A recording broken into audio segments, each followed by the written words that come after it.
Okay, looks like I am actually live. That's interesting. As much easier than expected.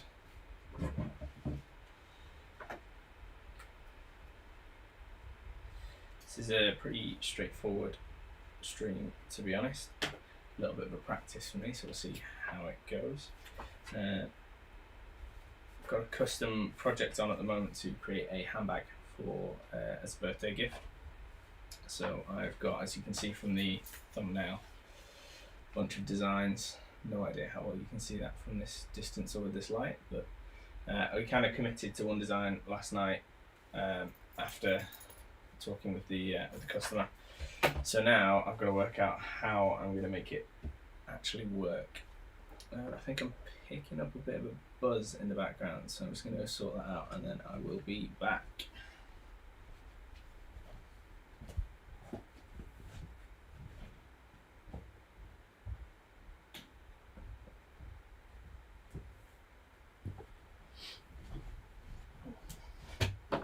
Sorry about that, a bit of a fan on in the bathroom. So after you've got a kind of design like this, it's a relatively straightforward bag, and it's going to be achieved by essentially having one long strip of paper folded over and over, similar to that. Not bad sizing actually, although that's going to come up higher, so it's going to need to be longer. So something I probably need to decide quite early is what kind of leather thickness I'm going to use. So when I make pieces of armour like this one here, I use this really thick, this is like 3 to 4 mil. It's a really heavyweight leather, but it's perfect for pieces of armour like that and the belts and things like that. Not really what you want for a handbag because it's so heavy. Then I've got something in between, which, if I'm being honest, is what I think I'm going for, which is between 1 and 2 mils. So the size varies a little bit, but it's not too bad. And then the other option is this really thin calfskin leather, which is up to 1 mil. But maybe use that for the sides, for the gusset, but in the most part I'm probably going to be using this kind of 1 to 2 mil leather. A little bit thicker, it'll hold its shape a little bit better, but it's still really malleable, and it's a wax pull-up, and it kind of goes with my brand of everything we do is this kind of deep oxblood red with gold stitching, as you can see, gold stitching here. So I guess I just need to commit it to paper. Usually I kind of just get started, to be honest. I've got this, I use this kind of coloured card for pattern paper. Essentially it's just really easy to work with. It's nice bright colour, so it stands out when you lay it on your leatherwork, especially when you're working with dark colours. You can't exactly draw pencil lines and things.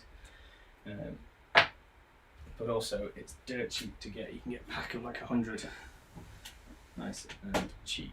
So let's have a look. I don't really have a set plan for this stream, just if you're joining, just kind of going to work away and see how it goes.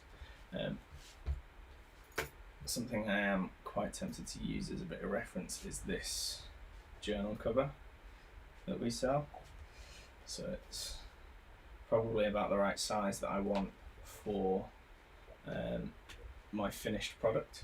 It's also got a really nice buckle on the front, so I'm going to do something similar, not quite the same, because with a handbag you don't really want to be buckling and unbuckling it all the time, so I've got a bit of a plan for that, which, if I'm being honest with myself, isn't exactly simpler. It just looks a bit more lean. So width wise I like that, and that's about 24 centimeters in width. And yet again, sorry if you're really into leatherwork and you're in the States or anywhere else that uses imperial measurements, I'm going to be using centimeters, so I guess deal with it. So I'm just marking off those 24 centimeter lines and then kind of somewhere down the middle because my ruler's not quite long enough. I'm going to try and get it straight as I can. Put my mark at 24. If we get far enough, quickly enough, then I will actually be starting work on the final piece today as well. But for the time being, let's just get this pattern together. So, from the ground up. Okay, actually that's an idea. I've got a start point and an end point, so I reckon. Yeah. No, that's not what I want. Don't know what I was thinking there. Never mind. Okay.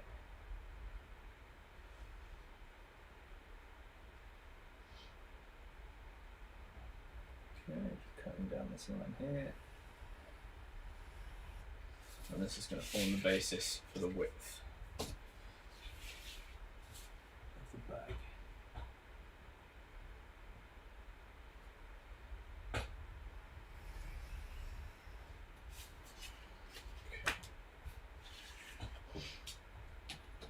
So height-wise, I'm wanting it about the same height. So it's going to be a crossbody bag.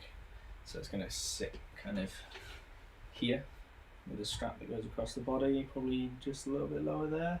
So that's about the right size for what you'd want for a person handbag. I might make it a little bit deeper. So if I look at rough kind of sizing of that, it's about 15 centimeters. So 15 centimeters. I want to mark off that kind of depth on it. So mark it there, and on this side.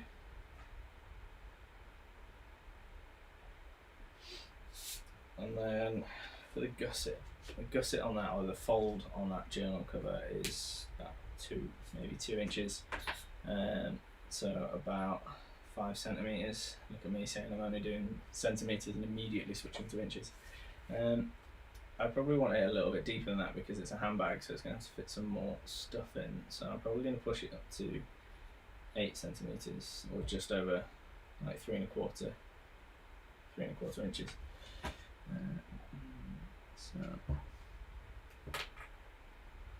And I'll see how that feels on this version, because when I draw it on paper it looks a little bit much.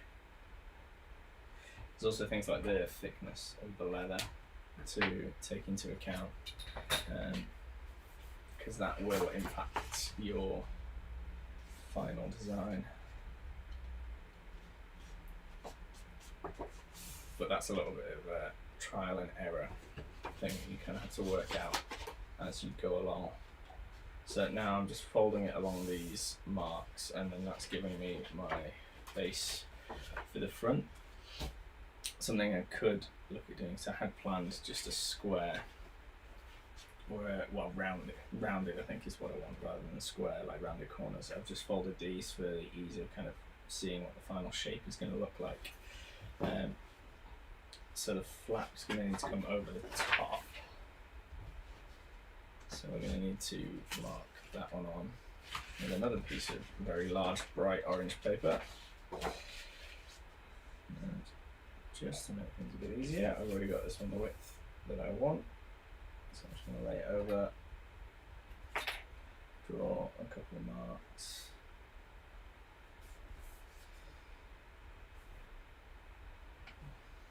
Okay.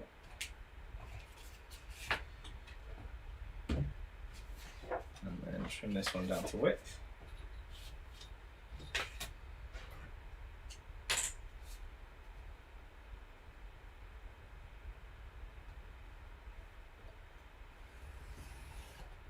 There's that. And then we'll trim this one down as well. Again, I'm not fussing over the exact width because this is just a rough pattern. What I am hoping to do is kind of design the pattern, get all my measurements together, and I like to make a digital version because I can line everything up exactly with that. And then from that I'll kind of move on and start making the final product. Okay, so this is the front of our bag. This is the base, and then this at the moment is the back, but it's a little bit too much for the back. So we're going to trim this one down as well. So we decided on a depth of 15 centimeters. So I've got my marks on this side, so it's easy to stick to one side. Okay, and then this is going to give me the height for the back. Nice and easy. Make sure I don't cut through that. It's amazing how quickly your workspace goes from relatively tidy to a ridiculous mess. Now that I've got a dedicated workspace, I'm going to have to make an effort to keep it tidy. Okay, and we've got the base of the bag. We've got the bucket, which is nice place to start from.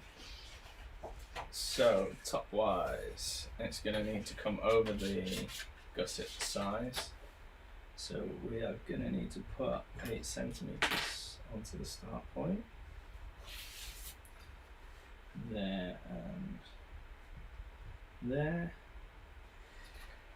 I'm actually going to draw this line in because it's going to impact where part of the kind of design fits, because so far it's just a big square of leather. It's not really anything special, but in the design we've got what my partner reliably informs me are called scallops, which are, if you can see it, these kind of arches that will come down to form a buckle or come down to slip through. I'm thinking like a 3-bar tie.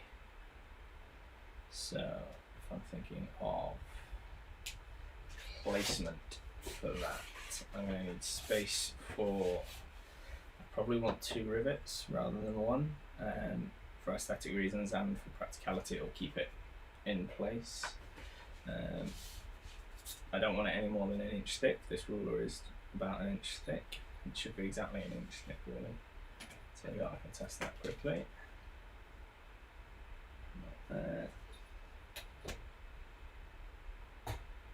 Yep, it's exactly 1 inch. If you hear any cracking noises in the background, my dog has a bone at the moment and he's enjoying it very much. Okay. So I'm just going to mark this as front. So I'm going to have this 3-bar buckle like 2 inches from the bottom. Then I can have a 1/2 inch gap. Then I could do 1 inch. No, 1.5 inches. Probably works better if I have my 3-bar buckle mounted 2 inches off. So the 3-bar buckles are essentially like a square with a line through the middle, and you want that middle one mounted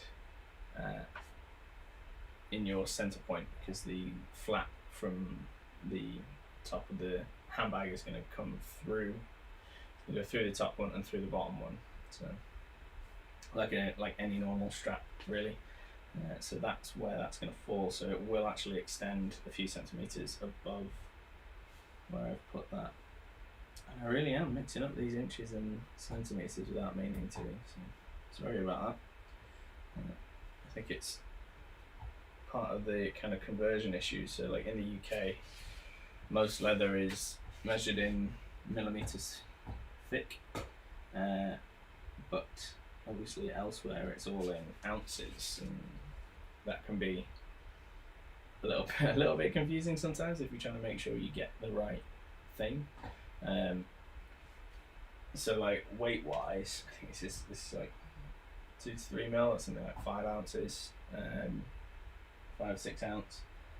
So it gets really confusing trying to convert that, and then when you throw in the fact that everybody makes their patterns in inches, you get another barrier, which is part of the reason I started making my own patterns. It's because I can do them the way I want. So anyway, back to just drawing on our, just a rough estimate for where our 3-bar buckle will land. As long as that centre point's in the right place, it's kind of okay. And then we've got, let's flip it over and go back to here, we've got just under 4 centimetres to play with to put rivets in.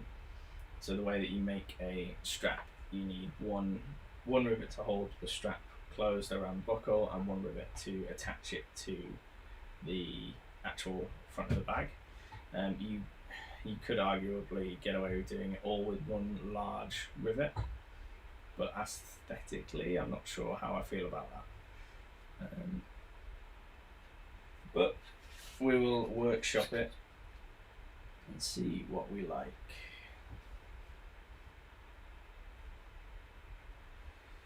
So I'm just marking on my centre point here for where these rivets need to fall so I can get an accurate idea. So you've got the width of the centre bar to take into account. So the actual strap won't be 4 centimetres long, it will actually likely be about 6 or 7, so that I can fold it over and rivet it shut. So 4, I could put one in, 1.5 looks like a realistic place.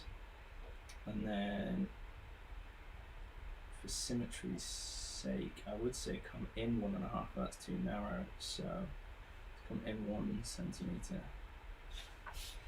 And then that's a rough plan, just a rough plan for where our buckle is going to attach to the front.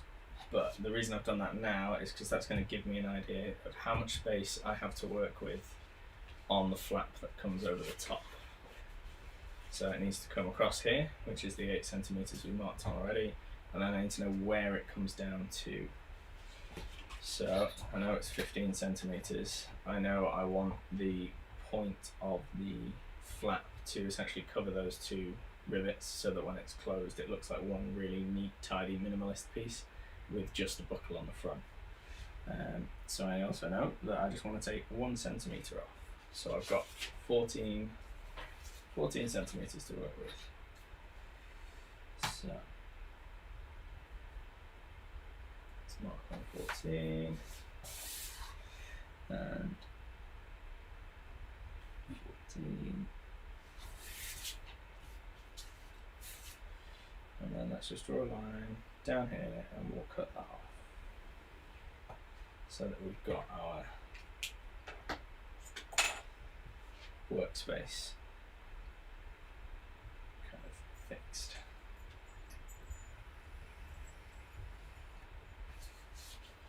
Okay, put this to the side.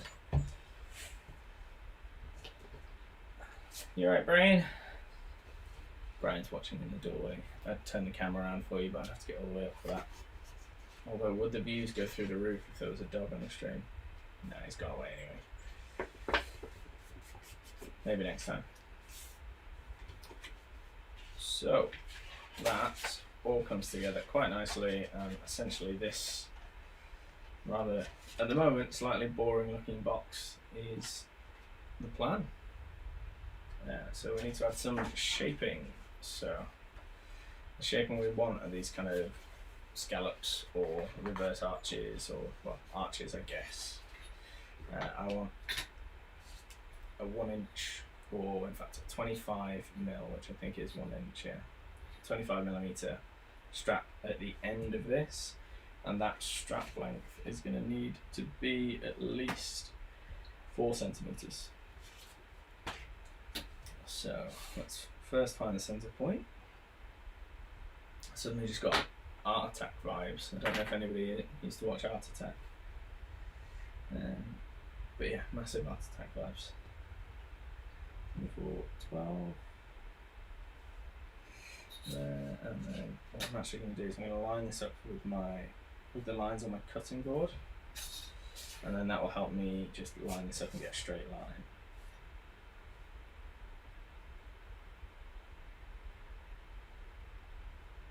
Oh, the focus is real. Okay, 1, 2, 4. So that is where the strap will start, and this is where the strap will end at the base. And then can I get away with doing this by eye? So it's very tempting just to plop that there and be like, yeah, there's my strap. I should probably do it right. So I want 25mm.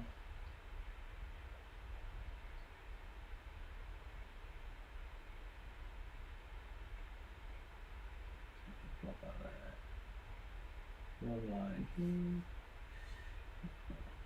here. Line it up between the two and the end. And voila. So this gives me the lines for my strap. It's going to go on the front. And then I'm a big fan, because I'm English, of using an English point. Some people call this a church point, church window point or something. English point's just a bit easier to say. So the key to drawing these, if you don't have a strap punch, which I don't, we have a bit of a philosophy of do what you can with what you have. So I don't have a English point punch. It will be something that I will invest in the future once I'm doing enough to warrant having a one thing tool, but actually this can do the exact same thing. So we have got this, which has a nice round bottom to it, and I've just marked on the center point, and then I think it's 1.5 centimeters up from that point, and all I'll do is line this curve up to those 2 points and draw that in. So, and there.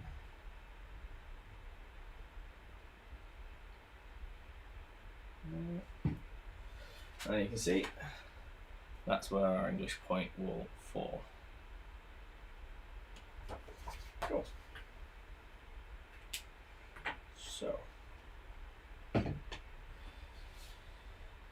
we know that this is the end point, so I'm going to try and make my life ever so slightly easier, and I'm actually going to make these cuts and commit to that positioning and that shape. Or at least commit to it in as far as the pattern.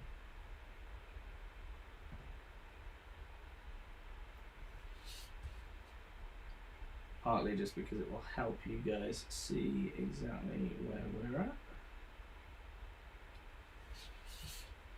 Okay. I'm starting to wonder if that needs to be a bit deeper, but that's why we're doing the testing. So use a little bit of a cheat here, because I just need to take away some material. The line edges of this are very straight, so I can kind of line that up. That gives me a fold, and then I can use that fold as a guideline to make sure that when I'm removing this bit of pattern material, I'm doing it in a straight enough line. Although actually, I can get away with it not being straight at all because of the nature of the bit that I'm cutting off. It's just dead space. I'm not going to be using it.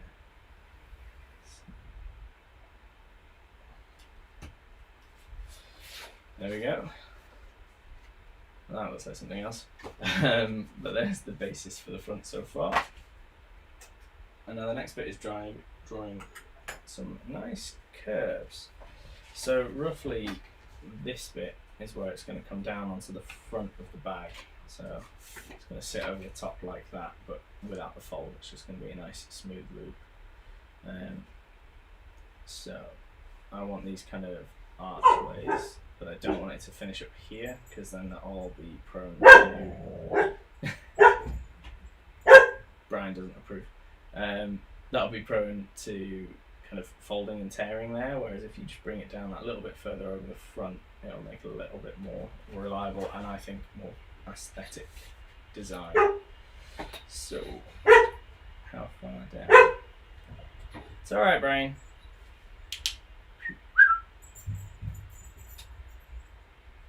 What are you doing? You skulking? You skulking. So, 6, 1 centimetre, let's do 1.5. I'm liking my 1.5.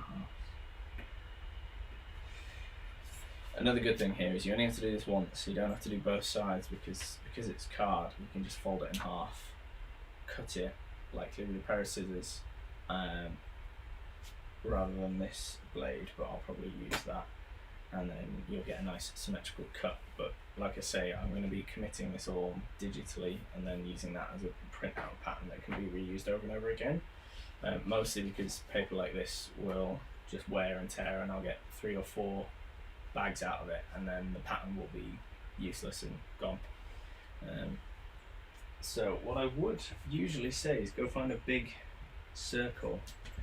For example, I've got this pot of contact cement. I've got a dough under the table, but I don't actually know that it's going to be big enough.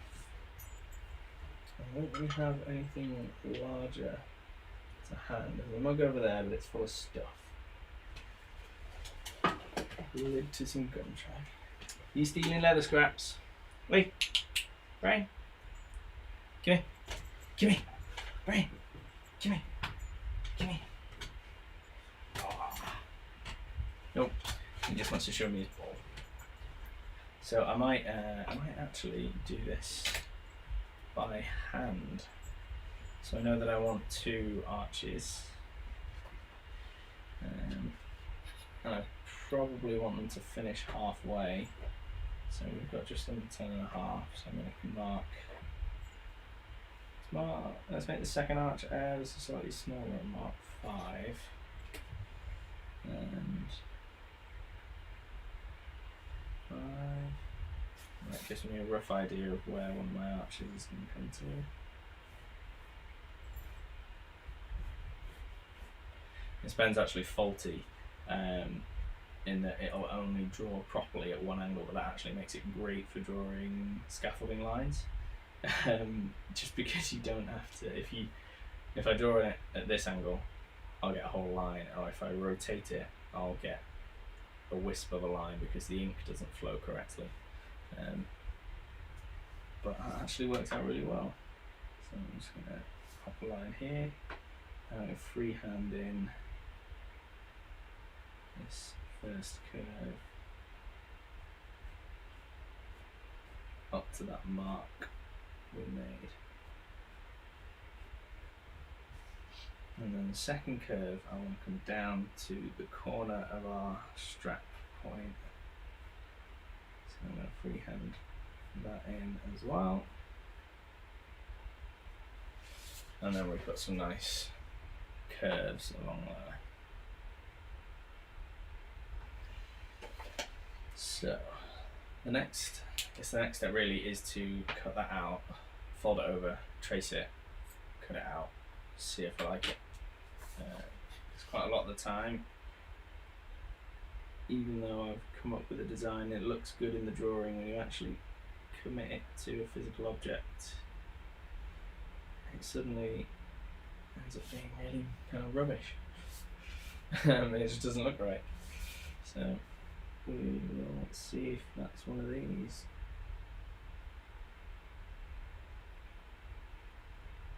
Another thing to bear in mind as well with these designs is a bag like this, of this quality, is going to be lined on the inside. So I've got my kind of dark oxblood colour, I've got my gold stitching, and then I'll probably use some kind of like petrol blue lining for it, or something of a similar sort, because I really want it to stand out. I want it to scream quality.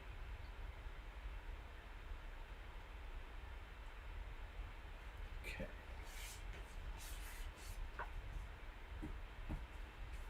Again, I'm not too concerned as to if this is exact.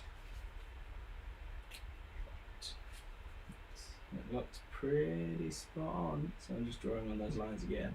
Like I said, if you wanted to, or you had slightly thinner paper, you could very easily just fold it in half and cut through it with a pair of scissors, or cut through both sides with a knife. But this is quite thick card, deliberately so.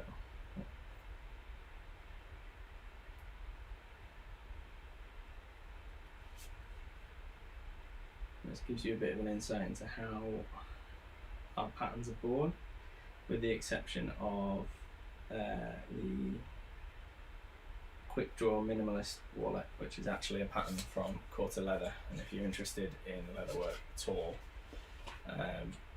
and you haven't seen anything by Quarter Leather, definitely check them out. They are half of the reason that I started, or what got me over the hump from this seems like fun to I'm doing this now. So there we go, there's the shape for the front of our bag. And what I'm going to do in a moment is I'm going to kind of masking tape it so you can see how the bag's going to function.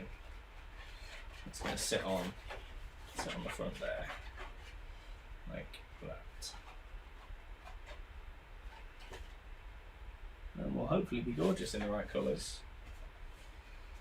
So there we go. Let's follow through with the design before we make any decisions about whether or not we like it.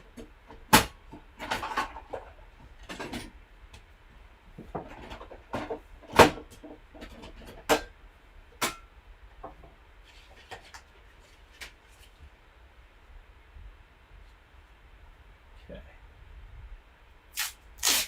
Bit masking tape.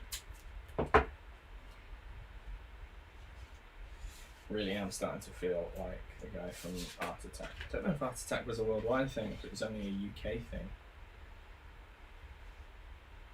Maybe it was one of those ones where they've got different hosts in every country. I seem to remember seeing it, like a picture of the host that they've got in Germany or something.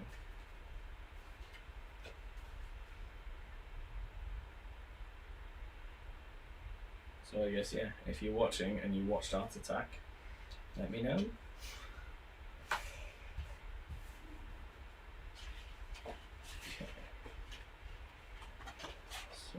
There we go, we've got our main pieces, which feels a bit gothic and kind of vampiric in style.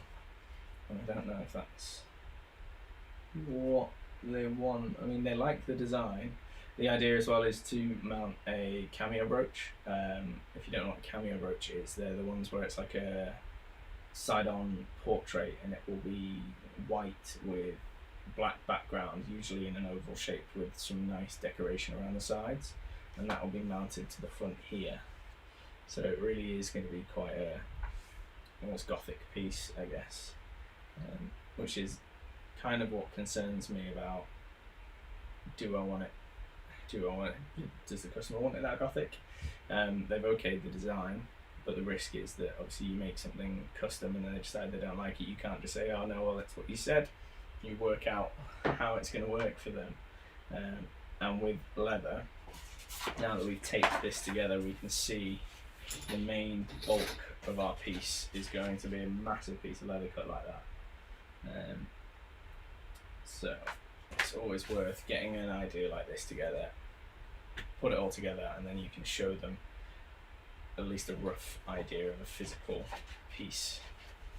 But I still need to work out the gussets here. So this is also very boxy, and it's going to be much less boxy. It's going to be a little bit more kind of rounded on these corners when it's done. So I'm not actually going to fold any of this in, which could prove interesting for designing these gussets, because that's kind of the difficult bit. This is the fun, easy bit.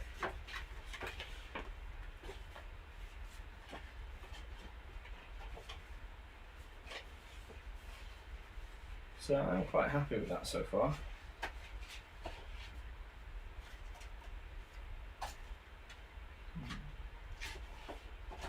The other option is to just decide it's a square, because square gussets are dead easy to sew, or dead easy to design, because it's just whatever this space is here with a little gap at the top in a square, and then you put little tabs on and you can sew it that way. I prefer more of a rounded design, especially for something that's going to be carried. If it's got hard corners, it just doesn't look as comfortable. A lot of the time what you see is hard corners on the bottom, and then the rest of it is just like a bag, and that's if you design it separately. So instead of this looping all the way from flap all the way around to front, they loop it all the way around the sides, for example, and then put a bottom on it, and that means it sits really flat, but it kind of meshes a little bit more when you carry it. What is the best way to do this?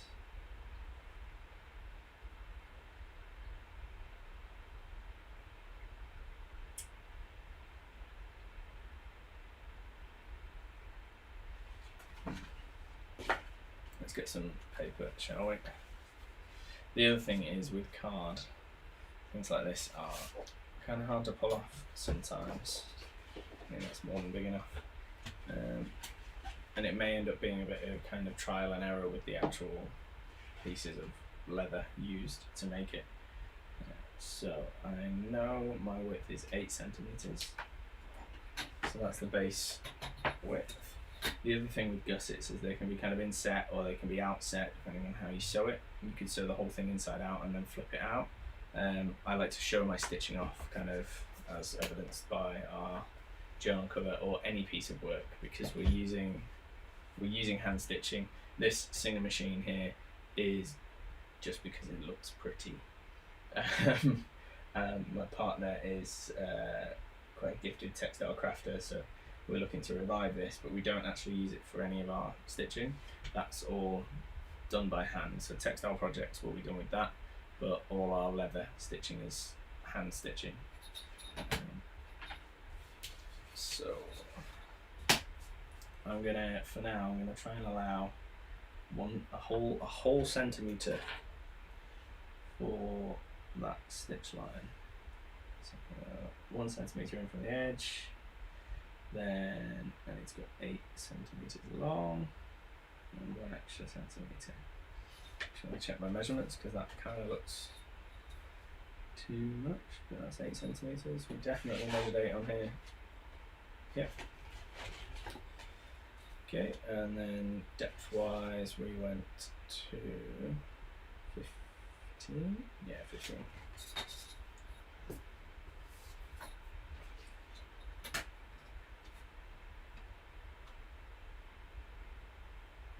There are also computer programs that can do all of this for you. Tell you what, just play it safe.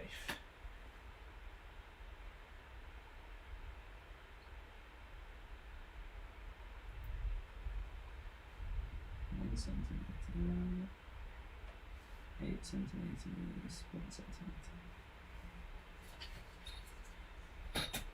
And then we're just drawing these on for guides at the moment while I work out what these gussets should look like.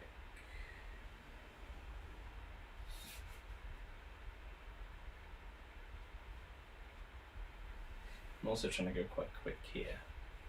Most of our patterns take much longer to develop, but I'm quite keen to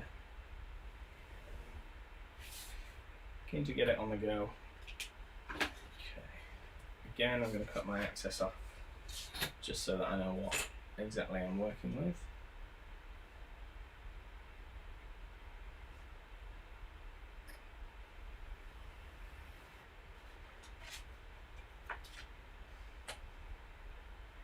Okay. So, depth wise, if we were going to do a square, this would be nice and easy. So in fact, I'll show you how we would do a square gusset. So I know that the depth of this bag is 15 centimetres. I don't want the gusset to come all the way to the top. I like to leave a little gap. It helps everything flow over and allows you a little bit of room for error. But you would just take it, so because it's 15 centimetres depth, let's say I want to leave 1.5 centimetres, I would come down to 13.5 centimetres on either side. And then I mark 1 centimetre on from there. Which, if I was clever, I'd have done that first time on both sides. Then we would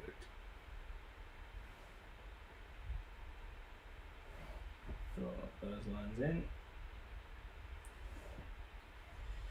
and cut off the excess.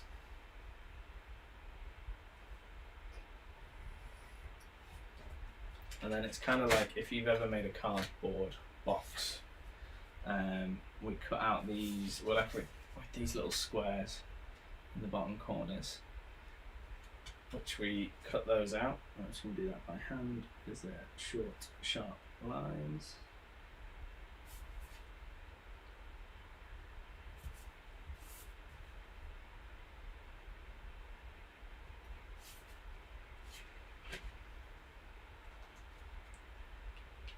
Okay, and then you would score. So let's see if I can do this without cutting through it, because it's quite a sharp blade. I'll just score down there, score down there, and score down there. And that should help just folding this in the right place. Almost went through in some places, even with just the gentlest cut. So you end up with a little bit of a kind of shallow box, and then it's up to you. You can decide if you want to slot that in this way, so your gusset is inset. So you can see where that falls on the side here. I actually quite like that now that I've done it. Or you can do it this way.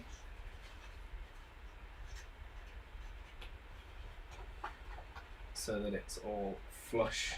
The difficulty of doing it this way so that it's all flush is that all your stitching is hidden on the inside. So when it comes to actually stitching it all together, it becomes a little bit of an issue. It's not an issue, it just gets fiddly because you have to have one hand inside the bag while you're making it. And the first one won't be so bad because you can see into it, but then when you get on to doing the second gusset on the other side, you will stab yourself in the hand over and over and over again because you can't exactly see where the needle's coming through. You do get a little bit used to it, but like used to feeling where those needles are and where they're going to be. But I would recommend stitching it on the outside personally, because then all your stitches are coming up through here and down through there, and you can see the quality of everything you're doing. It's important for it to be as good quality on the inside as it is on the outside, because nothing will ruin a customer's experience like looking at a beautiful bag and being like, oh, that's amazing, and then they open it up and it's full of leather fibres, and anything they put in there gets covered in leather fibres, or the stitching's slightly loose so things start slipping out, especially if you don't get like your seal correct on the edge, or you've stitched it loose in some places. Things like keys will get in there and they will wear the threads down and then it'll fall apart. You just don't want it to be bad quality. If you're making something for somebody, you want it to be good quality. So yeah, I actually, now that I've made it, that square gusset is quite nice. What I could also do is add a little bit extra length to the top piece to allow it to stand off a little bit more. What I might do when I make the final, or like I said, when I make the final piece, is when I'm cutting out this large piece of pattern, is I might cut it, I'm going to go back to inches again, a few inches, or 10, maybe even 10 centimeters additional length, and then once it's all together, because this flap is separate, I can stitch all of this up and get my gussets in. Then I can fold it over and say, right, I want it to look like that. I want it to stand off by that much, and then adjust my design from there on, and I've got enough material to do that then. And from that I'll learn for the next one. So a lot of what we make custom makes it onto the Vintage Knights shop, which is vintageknights.co.uk if you want to check it out. This is going to be one of those products, because at the moment we don't offer a massive amount for women. It's not anything that we've consciously gone, oh no, we don't want to sell to women. It's just that the designs for wallets and things and the armour have been primarily designed for my wedding, for me and my groomsmen. So they've all been designed with men in mind. There's nothing to say that if you want a piece of armour that we won't make it for you. We make anything custom that you like, anything. As long as it can be made out of leather and I think I can pull it off, I will make it for you. Yeah, so we're trying to get more products out there that just on the face of it aren't big expensive custom products, but appeal to women more as well. Like things like I haven't got it on me at the moment, but things like the basic quick draw minimalist wallet. Again, it's not one of our patterns, but it's unisex. If you don't carry many cards and you like having a wallet, it's perfect for you. There's nothing to say you can't use that. So I'm going to stop talking about that because it feels like I'm digging a deeper and deeper hole. Ever so slightly too thin, that one. So we need a second gusset. With pattern making, we could just copy that over again, I guess. I always get tempted to get carried away and I've got like a working design and I'm like, right, let's make it now. But I may need to sit on it for a while. Let's see if we can design the gusset, the rounded gusset at the bottom, and see how that fits. Or if we can make it fit. Again, it's not something I'm massively practiced with, this kind of shape.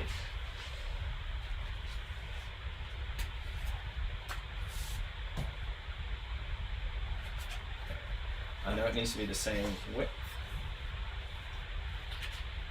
so I'm just going to use the existing one that fit as a bit of a template to get it started.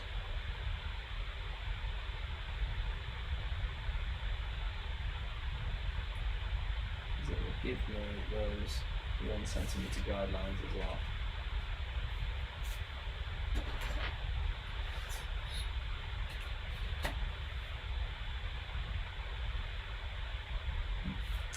And now I don't trust the marks at all, because they're all in different places.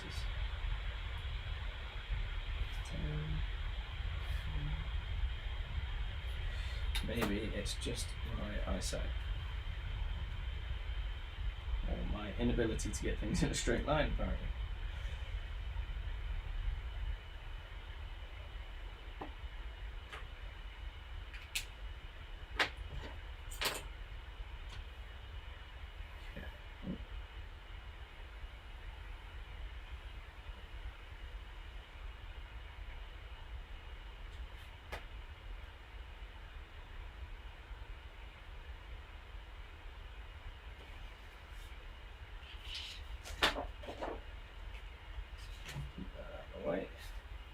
What I will do for next time as well is I'll try and get, we've got an arm on the left here that was originally a mic arm but works great as a camera arm.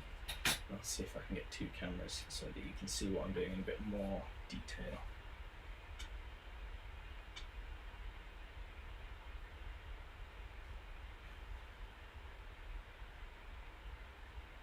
This is quite a used ruler, so I don't trust that first mark.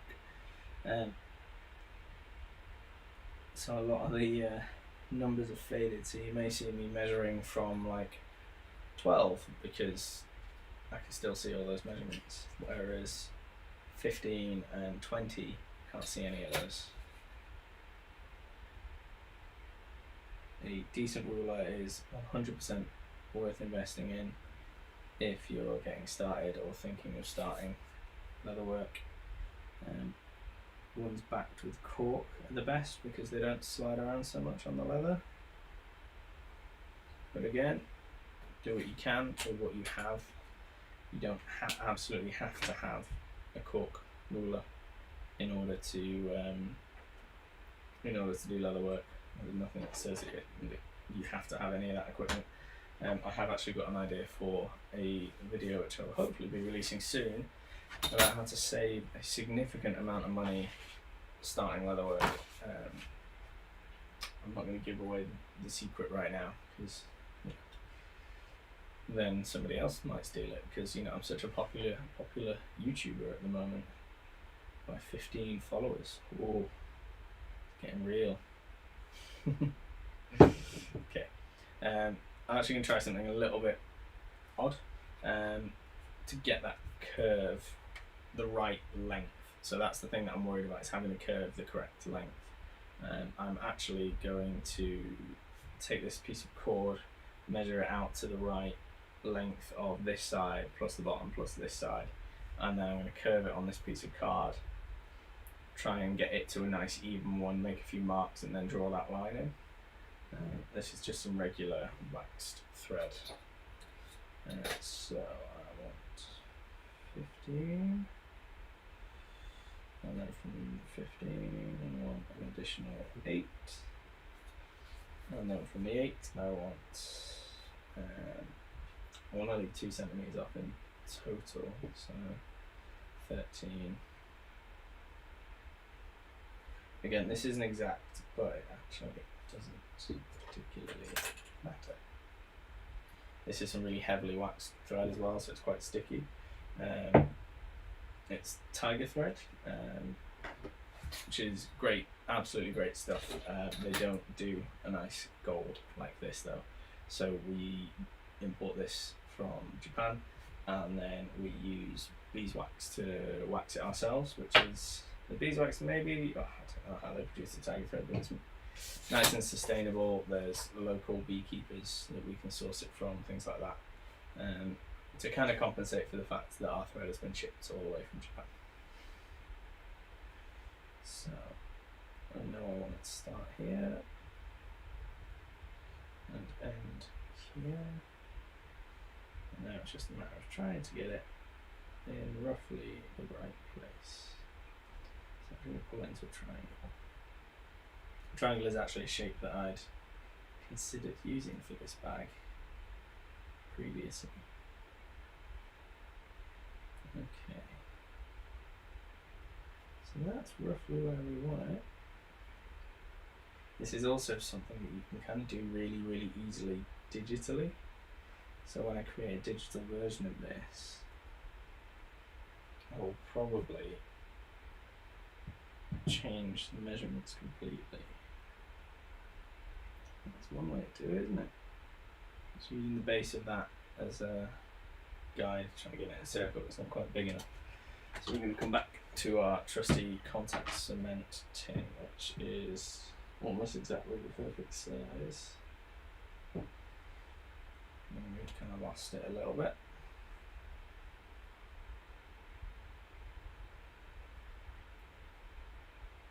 It's almost the perfect width for this tin contact cement.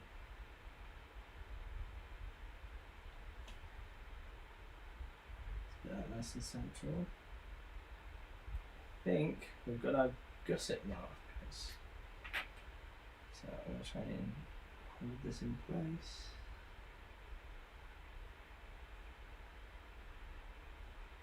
This is something that's going to be quite difficult to test with cardboard because it doesn't have the natural flex of leather. So if it's slightly, when it comes to leather, if something like this is slightly out, you can make it work. Whereas cardboard doesn't do the same thing. Okay, let's get that back out of the way. So we've got some dots along there. That went smoother than I expected. So I'm just going to draw that line in. The important thing here is that I know it's the right length. That's the thing that I'm worried about, because when you're creating curves, especially by hand, it's really difficult when you've got a length like that to make sure you don't make it too long or too short, or like, it's just a bit hard to get right. So using a method like that just ensures that I know that this, when I line it up, is 2 centimeters shorter than the body of this. Oh, something wrong with the screen. Oh, no, we're back. Sorry about that. Good old OBS. And I'm going to use that trick that I used with the front, where I fold it in half, draw the line on and cut it again. But I think first I want to make measurements. So I still want that centimetre stitching area. So I'm just going to go around and mark on a centimetre away, or like around this curve, until it lines up with that flat edge. And again, this isn't an exact science, but once you put it all together on your product and you've got your stitching, it looks lovely.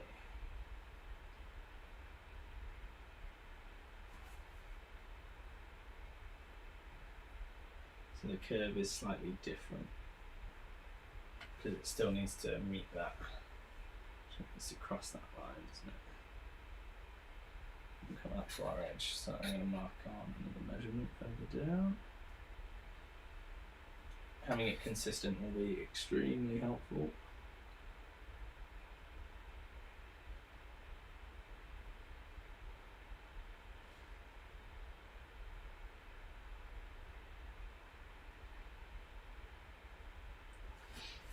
Okay, that looks good enough to me. So we've now got our curved inner and our curved outer.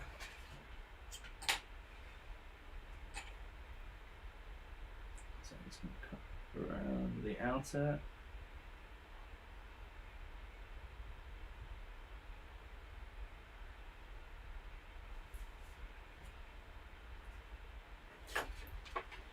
So digitizing patterns is an interesting thing, because digitizing something like this is relatively straightforward because it's all drawn from measurements. It's all drawn from this many millimeters, this many millimeters, this many millimeters. And I'll show you something else that I've tried to digitize in the past that hasn't gone well. Something like braces are very difficult to digitize, partly because the person making the pattern for may have a completely different size, which is why if you look at our Beards and Bikers Cut vlog, you'll see me wrapping Kieran in the kind of old school cosplay technique of duct tape and cling film and duct tape, and that's because I want it to fit him. He could give me his chest size and his waist size, and I could make something based on that, but I want it to fit him perfectly. So getting custom sizes for things. So thank you, Wink. So something like this is a Broad leather bracer, which I filmed ages ago and never got around to uploading. But it's nice and straightforward. It's got this nice blue lacing. This was back when I used to hand dye leather.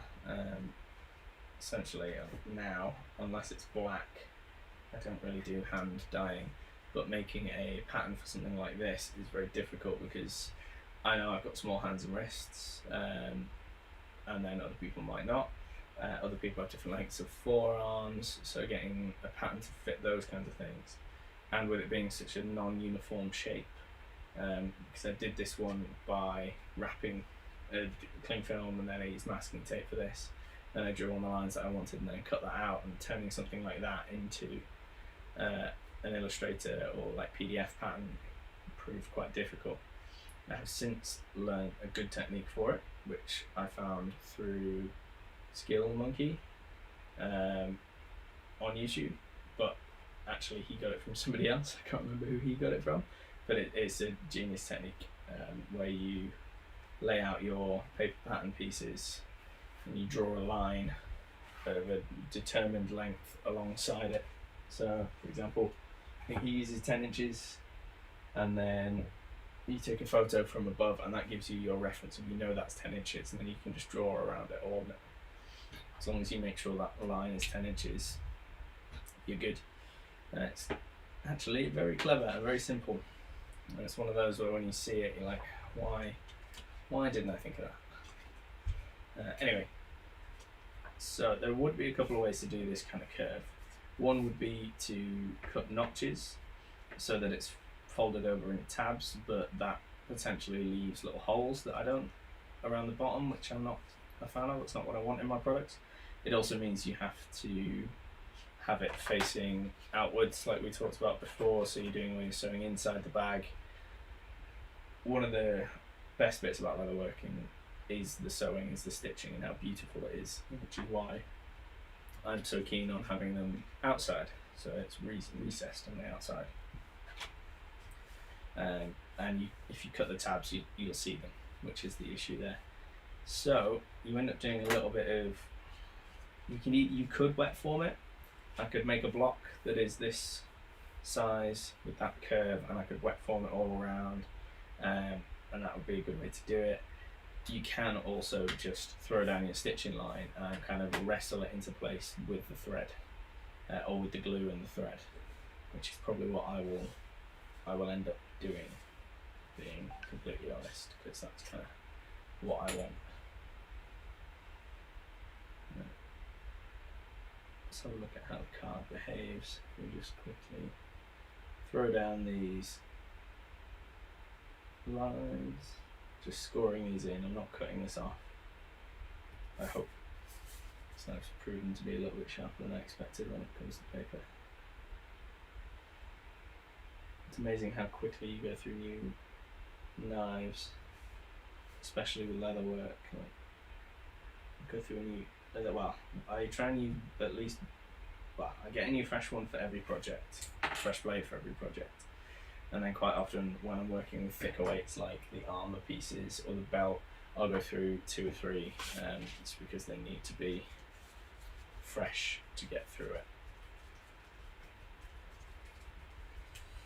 Yeah, so we have a brief look. So we want to inset this way.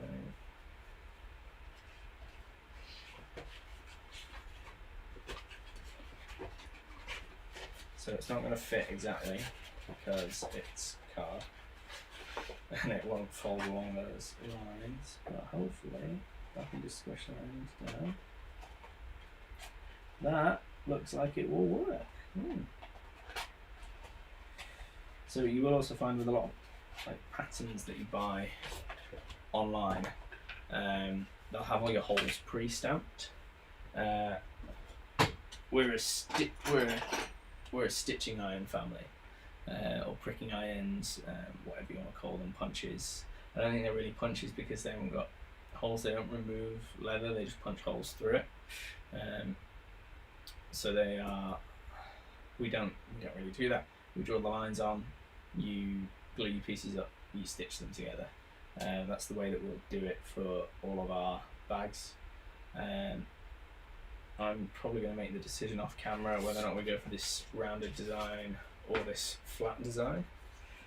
What I will do though is I will stream the making process as well when I get around to doing that, because I've been nattering at you for about an hour now, so you're at least fed up with my voice.